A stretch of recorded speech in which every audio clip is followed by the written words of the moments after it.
When we're thinking about perfectionism, there are usually two ideas that come to mind. One is that striving for perfection is the only way to achieve our best version of ourselves. But on the other hand, perfectionism is usually linked with procrastination and excessive concerns. While perfectionism isn't usually driving our everyday lives, the case is a bit different for sport, exercise, and dancing. On the contrary, these settings seems to be encouraging perfectionistic thinking. So which is it? Is perfectionism driving success or is an obstacle in the long run?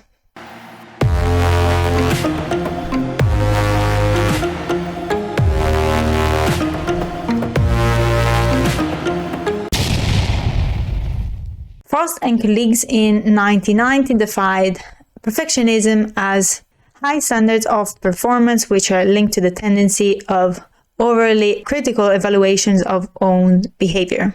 This is my little apartment. It's messy. I mean, don't look at the clothes. Don't look at it. It's messy. I am a bit of a perfectionist. Since I remember, I kind of wanted to be always the best in everything. I wanted to be the best in school. I wanted to have the best grades. Recently, there has been a scientific debate in trying to understand which is more likely, that perfectionism drives success or pitfalls in the long run. In the literature, we find that both of these hypotheses are true. The perfectionistic paradox was firstly discovered and documented in 2005. Despite the athletes they analyzed were highly successful, they found that the athletes were more likely to face performance slumps, injuries, and difficulties in managing emotions. But also some clinically relevant elements such as substance abuse and addiction, eating disorders, and even suicidal behavior. My perfectionism can destroy me. On the other hand, another really important study in 2016 tried to identify which were the personality traits that were linked to success in athletes. The study concluded that super elite athletes are conscientious, optimistic, hopeful, and perfectionists. To try to reconcile these apparently opposite results in the literature, Hill and colleagues in 2020 carried out a super extensive analysis and meta-analysis and reanalysis of all the studies that were conducted on the topic so far. The aim of the study was to identify the components of perfectionism that were more functional or dysfunctional for performance, and then to predict whether perfectionism would drive thriving or maladaptive behavior. One of the first conclusions that they found is that perfectionism is not a unitary concept. One of the simpler models considered two high-order factors: perfectionistic striving and perfectionistic concerns. Perfectionistic striving is defined as self-oriented striving for perfection and setting a very high personal standards.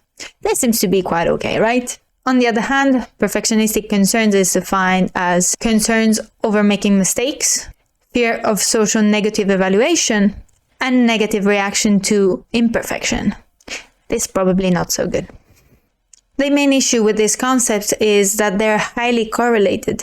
If you have high levels of perfectionistic striving, it is probable that you also have high levels of perfectionistic concerns.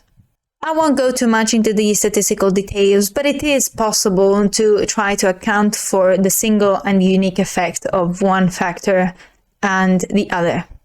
These analyses showed, as expected, that PC, perfectionistic concerns, predicts a wide variety of maladaptive behaviors and difficulties in managing emotions, including amotivation, fear of failure, anxiety, and depressive symptoms. On the other hand, perfectionistic striving yielded mixed results, predicting some outcomes that can be considered good and some other that can be considered bad, like harmonious and obsessive passion. In fact, PS predicted anxiety, worry, self-criticism, but also self-confidence, enjoyment, and athletic performance. A following development of this model tried to consider the combination within person of these two characteristics. So what they got is a 2x2 model of perfectionism. This model allowed to test several hypotheses in trying to understand perfectionism within the different types for each person. Reanalyzing the data from 63 studies and 1,772 exercises, in light with this model yielded the following results. When comparing pure personal perfectionistic standards to non-perfectionism, we see better outcomes, performance, emotion, and motivation in 70% of the cases. Non-perfectionism predicted better results compared to pure evaluative concerns perfectionism in 94% of the cases. Lastly, mixed perfectionism predicted better results than pure evaluative concern perfectionism, but worse than pure perfectionistic standards. So it seems quite clear that having perfectionistic striving without the perfectionistic concerns might be positive for various outcomes. But the authors make many arguments about all the possible limitations of this conclusion. As I mentioned before, PC and PS highly correlate. And it also looks like perfectionistic strivings are enhancing and not buffering perfectionistic concerns. Furthermore, since most of the studies are conducted on athletes which are already established, it is possible that the sample could be biased towards a super healthy participant. This is often the case in sport when we look at expertise. For example, the Bulgarian method in powerlifting is very well known to be effective not because of its methods per se, but because it is very hard to sustain. This is called the survival bias. In the same way, perfectionism might not show all its negative outcomes if we're only looking at established athletes, which might have a protective factor. This and all the result that I showed you before about the comparison with non-perfectionism yielded the authors to conclude that the perfectionistic paradox is more likely, which means that this might not be the most optimal feature to want per se.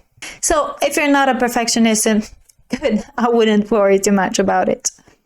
If you are, I would suggest you to work on eventual perfectionistic concerns. This can include fear of failure, but also how your performance might define your worth as a person or as a sport person. I hope you enjoyed this video. I really liked this review, and I highly suggest to read the full paper if you're interested in this type of topics. The quality is really top-notch.